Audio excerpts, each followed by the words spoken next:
Hello everybody, welcome back to the channel and welcome back to my Rover Streetwise. Yeah, you've probably guessed it, something's wrong. Something's wrong. Now, yeah, look, the boot is a mess. I've got stuff from Christmas, I've got brake pads and oil and interior stuff and, you know, just rubbish lying around in here. Honestly, just oh crap. But the problem is water ingress. Look at this. Big blobs of water there. The jack is all moist and damp. I mean, it's been weeks since I was in here. I mean, look at look at that. Look, just peels away because it's so wet. You can see how damp it is there. Oh, it's horrible. Look at it's just horrible, isn't it? Flipping heck. Right, I'm gonna clear this boot out, take the spare wheel and all that gubbins out, and just see how bad it is under there. Because when I got it, all the water pooled into the bottom of the spare wheel well, and it was horrendous. All right then, with most of that cleared, you can just see, look, there's water droplets on that, and I mean this is the, oh look, got cut the gloves in there. Look at the state of those. I actually put them in there a while back. Oh, flipping heck.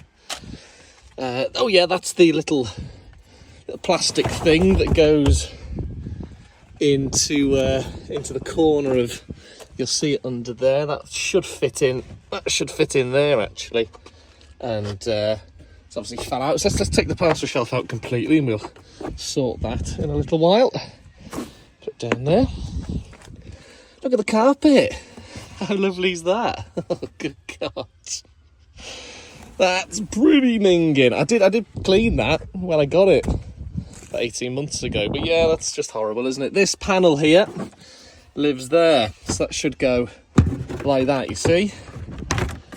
But of course, it being a Rover doesn't fit properly, and those little things have gone and fell off. So yeah, we'll take that out as well. Chuck out the wheel wrench and a load of old string that I got with it, or rope, or whatever it is. Yeah, so cardboard there can go away, and there's the wheel. Oh, look at that. It's proper wet. Oh, it's not good. It's not good. Some more plastic rubbish. So yeah, let's unscrew this.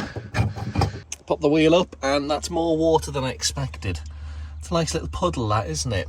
You can see where the paint is mismatched down here, where I drained the water out previously, or sucked it out with a wet and dry vac, and then kind of ground it back and put some primer and stuff on it to protect the paint. So that looks like it's doing a good job, actually. That's just a little bit of surface staining. I don't even think it's rust, really.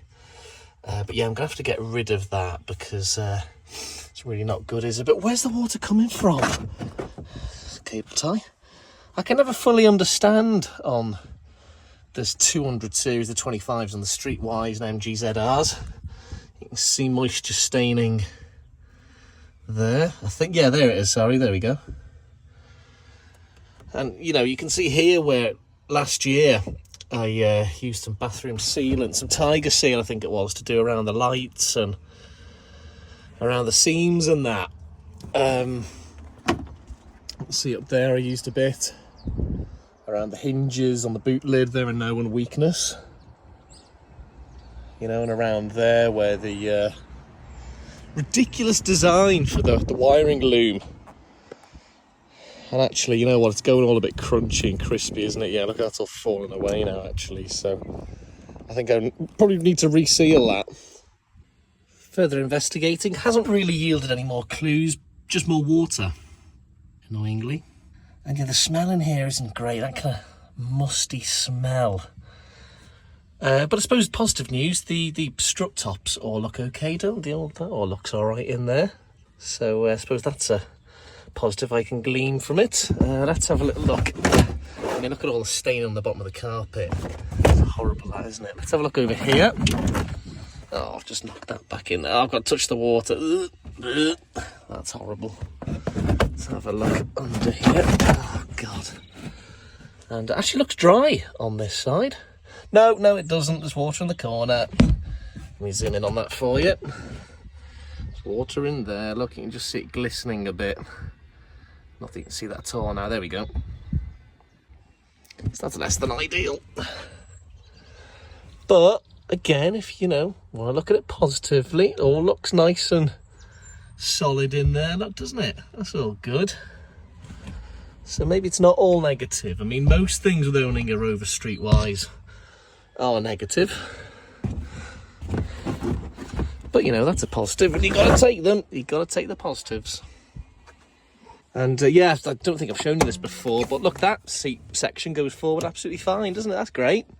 Okay. But yeah, predictably, this one doesn't. So there's no real spring momentum or spring action, sorry, on that, and it just sits there and flops around in the housing. You can't beat. I mean, even when you put that down, there's just nothing. You can't beat Rover, can you? You really can't. For rubbishness. All that water has now been soaked up, so we get a slightly better look at it in here.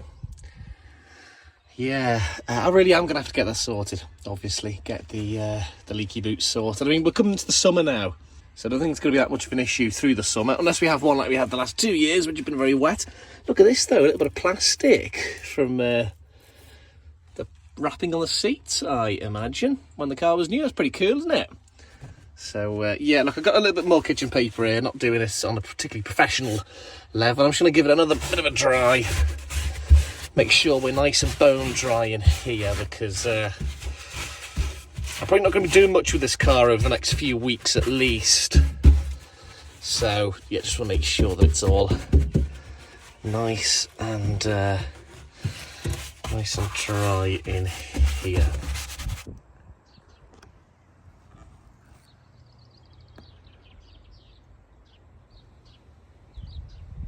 I've decided just to bin this horrible manky old carpet. There's no point in having it. It's a little bit damp, musty, stinks, so in the bin it goes. There we go, see you later. So there we are then. Carpet binned, dried out, decluttered a little bit. Obviously you need your essentials, your oil, your coolant, bit of spare juice, of which there is actually nothing in that, but I must fill it. Haynes manual, Haynes Book of Lies, may I say. Although they are important, of course, for old cars, old car owners. New thermostat in there. Brake pads are there. So yeah, look, eventually we'll all get round to fixing or fitting all those. Yeah, and I've put the little hinge section in there as well. So now I've got a fully operating parcel shed. There we go. Yeah. Of course, I'm missing one on this side. And we'll just link this up here. That'd be nice, wouldn't it? Oh, hang on, gonna need 2 hands for this. Yeah, there we are then. So that's hung. This one here, obviously, because it's Rover and it's rubbish quality, it's got a load of knots in it, and it's not gonna work, is it? But if we close it down, oh no, that hasn't gone to plan in there, has it? No, look at that. You can only see me, but I can assure you that's not the way it should be. Why is this car so crap? Why is it so rubbish? Oh, it's just awful. It's so bad. So bad. Yeah. It's not going to work, that, is it? Let's unhook it. And just leave it like that. All right, then. So that was the... Oh, yeah, I'm missing a nut from up there, look. Some would argue I'm missing a nut in my head for buying this thing. That, then, the trial and tribulations so far in the boot of my Streetwise. See you all soon for more Streetwise Rover action. Bye.